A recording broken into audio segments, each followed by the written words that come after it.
Muy buenas tardes, el día de hoy presentaremos la secuencia sobre la fisiopatología del COVID-19. El equipo está conformado por Yara Pineda, Gilberto Irales, Alexis Mesa y su servidora Fernanda Llamas.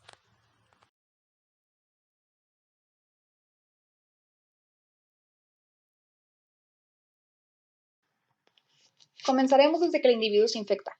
Para que esto ocurra, deberá de haber estado en contacto con las microgotas producidas por un paciente infectado, y esto puede ocurrir de dos maneras: a través de exposición directa a mucosas, como por ejemplo nariz o boca, o que las partículas virales se adhieren a una superficie, el individuo la toque con sus manos y posteriormente la lleve a mucosas. Para entender mejor el siguiente paso, hay que comprender la estructura del virus. En su superficie, este cuenta con una serie de proteínas que le permiten interaccionar con el medio. Esas son la proteína N, M, E y S. Si bien el mecanismo o función de estas proteínas no está bien dilucidado, se sabe que la más importante es la proteína S, ya que ésta le permite al virus unirse a su receptor, el cual es el receptor de ECA2, el cual se encuentra presente principalmente en pulmón y en menor proporción en intestino, riñón y vasos sanguíneos. Una vez realizada la unión del virus con su receptor, el complejo recién formado se internalizará. Una vez dentro de la célula, habrá liberación del material genético y a través de la maquinaria propia de la célula huésped comenzará con la replicación del mismo. Posteriormente sucederá el ensamblaje y la liberación del virus a través de la exocitosis. Una vez que el virus es liberado, este puede infectar a células vecinas o diseminarse vía hematógena. Una vez que el virus infecta a los neumocitos tipo 2 o a las células endoteliales, se desencadena la denominada lluvia de citocinas, y hay concentraciones elevadas de interleucina 1, 6 y TNF-alfa. Esto desencadena una respuesta inflamatoria importante, que será mencionado más adelante. Las concentraciones elevadas de citocinas proinflamatorias estimulan a la ciclooxigenasa o COX, por lo que habrá más conversión de ácido araquidónico a prostaglandina 2, la cual tiene la capacidad de atravesar la barrera hematoencefálica y en altas concentraciones estimular a nivel hipotalámico, y a través de un aumento del AMP cíclico, el CETP aumenta y el cuerpo del paciente comienza con los mecanismos generadores de calor, dando lugar a la fiebre. Regresando un poco, se nos hizo muy interesante la mención de fármacos en los distintos artículos, por lo que decidimos agregarlos a nuestra secuencia. Cabe aclarar que los mecanismos de acción no se encuentran bien dilucidados aún. Comenzando por los YECAs, que son prescritos en pacientes con distintas comorbilidades, que son un grupo de riesgo importante. Se cree que estos estimulan de alguna manera la sobreexpresión de los receptores de ECA2, haciendo a estos individuos más susceptibles. En la bibliografía se menciona que no se recomienda suspender su uso, ya que se puede descompensar la patología preexistente en el paciente. El segundo fármaco del cual hablaremos es la acitromicina, la cual se cree que interfiere con la internalización del complejo virus-receptor, impidiendo así su replicación. Otro fármaco que se mencionó en repetidas ocasiones fue la hidroxicloroquina. Se cree que a través de una disminución del pH del citoplasma inhibe la replicación viral. Y por último, dos medicamentos utilizados para el tratamiento de la artritis reumatoide, anakinra y tocilizumab, que son antagonistas de los receptores de interleucina 1 y 6 respectivamente. Mi nombre es Alexis Mesa Rodríguez. Continuaré con la descripción de la secuencia. Al haber un aumento de la actividad de la respuesta inflamatoria, esto produciría una lesión pulmonar aguda, donde iniciaremos la fase exudativa. Esto nos produciría un daño en las células del endotelio alveolocapilar y en los neumocitos tipo 1. Este daño en las células del endotelio nos podrá provocar tanto un parénquima pulmonar que se torna hemorrágico y también una ruptura de la membrana alveolocapilar. Esa ruptura nos puede proporcionar un aumento de la permeabilidad capilar pulmonar. Esto produciría un reclutamiento de neutrófilos. Este reclutamiento produciría el aumento de entrada leucocitaria al endotelio, al subendotelio, llamada diapedesis. Esto produciría un aumento de la quimiotaxis. Esto pues haría un aumento de las especies reactivas de oxígeno, lo cual aumentaría el estímulo de receptores de la tos, que son los nervios sensoriales. Podemos encontrar receptores de adaptación rápida, fibras pulmonares C y fibras bronquiales C. Esto producirá un aumento de las taquininas, que son la sustancia P, a través del nervio vago. Esto produciría un aumento en la estimulación del centro de la tos, esto en la corteza, aumentaría la estimulación de los músculos expiratorios, aumentaría la contracción de los músculos expiratorios. Este aumento de contracción produciría un aumento en la presión contra la glotis, lo cual nos proporcionaría la tos seca, que es uno de los principales síntomas del COVID-19.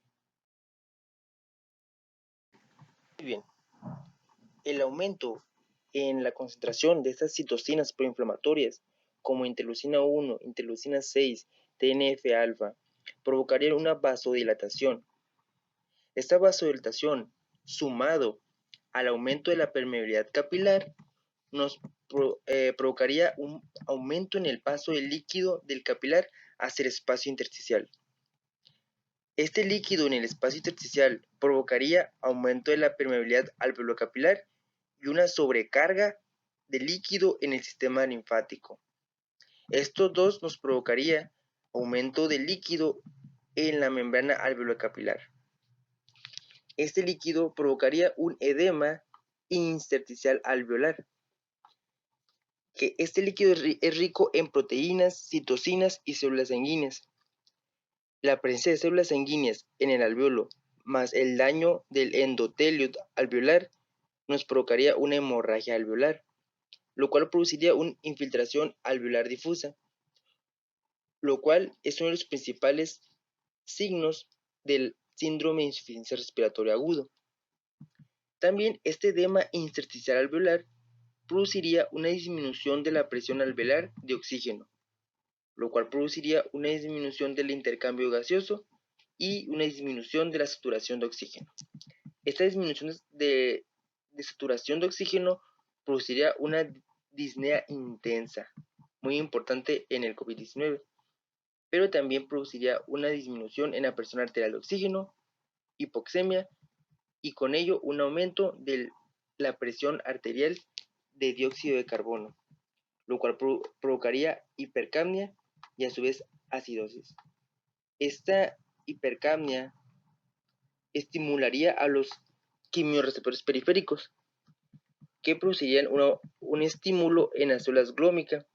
Esta estimulación de la célula glómica también estimularía al centro de receptores, al centro respiratorio por el nervio vago y o glossofaringeo, que produciendo una estimulación del núcleo parafacial perteneciente al grupo respiratorio ventral. Esto produciría estimulación de las células alfa, aumento de la contractibilidad del diafragma por el nervio frénico y estimularía a los receptores de estiramiento, provocándonos una taquipnea.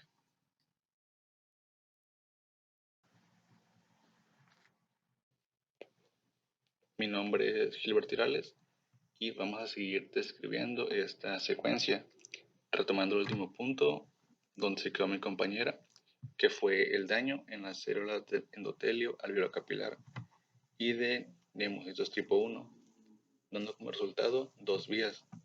Vamos a analizar primero la de abajo,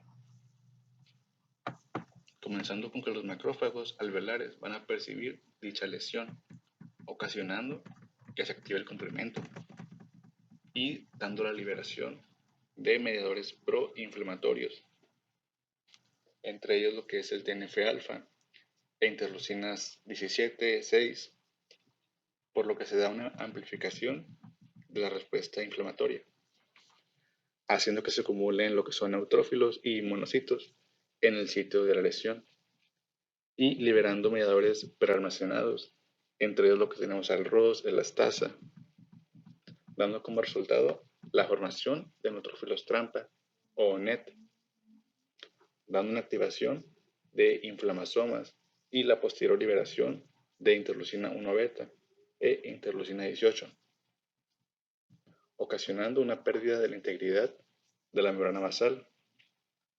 Por consiguiente, también una pérdida de la integridad de la barrera epitelial endotelial, ocasionando lo que es una inundación intersticial e intraalveolar, haciendo que se exprese lo que es el factor tisular por los TNF-alfa,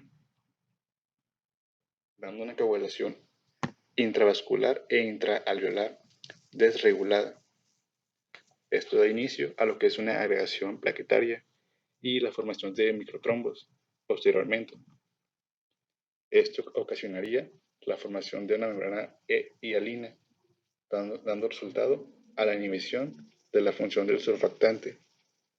Pero, ¿quién nos puede ocasionar esto? Bueno, pues la otra vía que converge aquí es la lesión de los neumocitos tipo 1, de los tipo 2. Estos también dan el mismo resultado, por lo que se impide la permeabilidad alveolar, ocasionando un aumento del líquido intraalveolar, entre ellos proteínas plasmáticas y lo que son restos celulares, dando un sellado de la apertura de alveolos adyacentes, ocasionando un llenado o cierre de los alveolos y de las vías respiratorias, dando por resultado una alteración en la difusión de los gases e hipoxemia, lo que ocasiona una hipoperfusión severa, y esta dará una hipertensión pulmonar y otras alteraciones como disminuir la capacidad residual funcional, la distensibilidad y también lo que es la atelectasia. Mi nombre es Yara y voy a empezar por la formación de microtrombos. Esta formación de microtrombos da lugar a la formación de matriz provisional rica en fibrina y fibronectina, que marcan el inicio de la fase proliferativa. Esto, junto con la expresión de múltiples mediadores profibróticos, dan lugar a la proliferación y acumulación de fibroblastos, microblastos y células progenitoras mesenquimales pluripotentes, que junto con otros mediadores como son los neumocitos tipo 1 y 2, dan lugar a la diseminación a lo largo de la membrana basal desnuda. Esta, junto con la reabsorción de la matriz provisional por las vías de degradación lisosómica y metaloproteinasas de matriz, a la proliferación de progenitores endoteliales, indirectamente la reexpresión de iones alveolares y canales de aquaporina en neumocitos tipo 1 y 2, porque generan la reabsorción de líquido de edema alveolar, van a dar lugar a la restauración de la función de la barrera epitelial y producción de surfactante por los neumocitos tipo 2. La proliferación y acumulación de fibroblastos, microblastos y células progenitoras mesenquimales pluripotentes dan lugar a la diferenciación de fibroblastos residentes en miofibroblastos altamente sintéticos, que marcan el inicio de la fase fibrótica. Esto genera un remodelado del tejido pulmonar por tejido de colágeno de baja densidad celular, que genera una superficie pleural que muestra un aumento en su grosor y apariencia de adoquinas. Después va a haber una sustitución de áreas microcrísticas de espacios de aire de 1 a 2 milímetros de diámetro, que se van a generar unas zonas irregulares de cicatrización difusa y se va a generar la fibrosis pulmonar. Pero a la fibrosis pulmonar también contribuye la expresión de múltiples mediadores profibróticos. La fibrosis pulmonar genera hipertensión pulmonar, la hipertensión pulmonar disminuye la presión arterial de oxígeno y también disminuye la fracción inspirada de oxígeno, que genera una hipoxemia. La hipoxemia genera una disminución del aporte de oxígenos a los tejidos, que va a generar dos cosas. Primero, va a haber una inhibición de la fosforilación oxidativa y se va a recurrir al metabolismo anaerobio, que va a generar una acumulación del ácido láctico o lactato y va a generar acidosis metabólica. Esta disminución del aporte de oxígeno también va a generar disfunción orgánica, que va a ocasionar una alteración en la función renal, que va a generar una disminución de la excreción renal de ácido y en la formación de bicarbonato y va a contribuir a la generación de acidosis metabólica. Pero la disfunción orgánica también genera que en corazón haya una disminución en la contractibilidad por disminución en el aporte de ATP porque se inhibe la fosforilación oxidativa. Que esta disminución de la contractibilidad disminuye el gasto cardíaco, que genera una disminución de la perfusión de los tejidos y por último genera un shock cardiogénico.